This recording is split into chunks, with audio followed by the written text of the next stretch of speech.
দেব। জি ভাই, সবাই একটু আওয়াজ বন্ধ করি। এরপরে প্রশ্ন হলো, যারা নিরপরাধ কোন ব্যক্তির বিরুদ্ধে কুৎসা রটায় বা তাকে হেয় প্রতিপন্ন করার উদ্দেশ্যে অপপ্রচার করে, ইসলামী শরীয়ত মোতাবেক তাদের ব্যাপারে সিদ্ধান্ত কি? তারা কি শাস্তি পেতে পারেন? আর যাদের বিরুদ্ধে কুৎসা রটানো হলো তিনি প্রতিদান স্বরূপ কি পাবেন? ভাইরা আমার, যদি কোনো নির্দোষ মানুষকে কেউ মিথ্যা অপবাদ দেয়, তাহলে সেটা সবচেয়ে জঘন্য কাবিরা গুনাহ মহাপাপগুলোর মধ্যে থেকে একটা।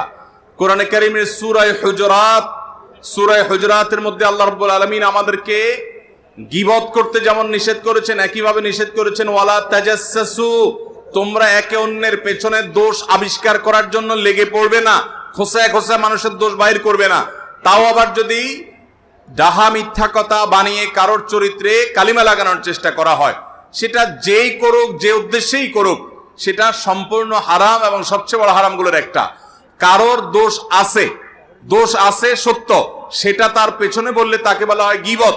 আর কারোর দোষ নাই সেটা যদি তার পেছনে বলা হয়, সেটাকে বলা হয় তোহমত বা মিথ্যা অভিযোগ।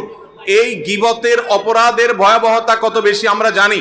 নবী সাল্লাল্লাহু আলাইহি ওয়াসাল্লাম মেরাজে গীবতকারীর শাস্তি কেমন হবে, সেই মক শাস্তি জাহান্নামে তাকে আল্লাহ দেখিয়েছেন।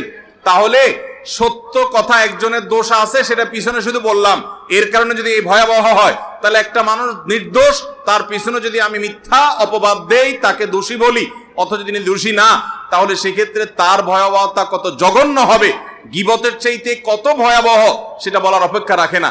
আল্লাহ তাআলা কোরআনে কারীমে এই জাতীয় কাজ যারা করে তাদের সম্পর্কে বলেছেন, তাহসাবুনাহু হাইয়িনা, তোমরা কারোর চরিত্র নিয়ে প্রশ্ন তোলো, মিথ্যা কথা বলো, এটাকে তোমরা হালকা জিনিস মনে করো, ওয়া হুয়া ইনদাল্লাহি আযীম, অথচ এটা আল্লাহর কাছে অনেক বড় অপরাধ, বিশাল বড় অপরাধ।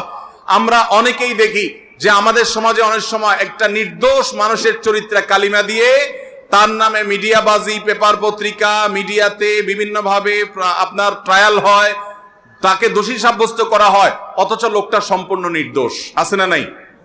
এরকম নির্দোষ মানুষকে দোষী হিসাবে সমাজের মানুষের কাছে দেখানো হয়, তুলে ধরা হয়। যারা এই কাজ করে আল্লাহর জমিনের সবচেয়ে নিকৃষ্ট মানুষগুলোর একটি। এর জন্য তাদেরকে মানুষের চরিত্র হনন করার অপরাধে কিয়ামতের ময়দানে বিচারের মুখোমুখি হতে হবে। ওই লোকটা মাফ না করলে স্বয়ং আল্লাহ এই অপরাধ মাফ করবেন না। অতএব আমরা কেউ কারোর পেছনে মিথ্যা অপবাদ দেওয়ার এই ভয়াবহ অপরাধ থেকে বেঁচে থাকবো ইনশাআল্লাহ। ভাইরা আমার, আমরা অনেক সময় ধারণা করে মানুষের সম্পর্কে বাজে কথা বলি। আল্লাহ বলেছেন যে এরকম ধারণা করা যাবে না, ইন্না বা'দায-যান্নি ইসম।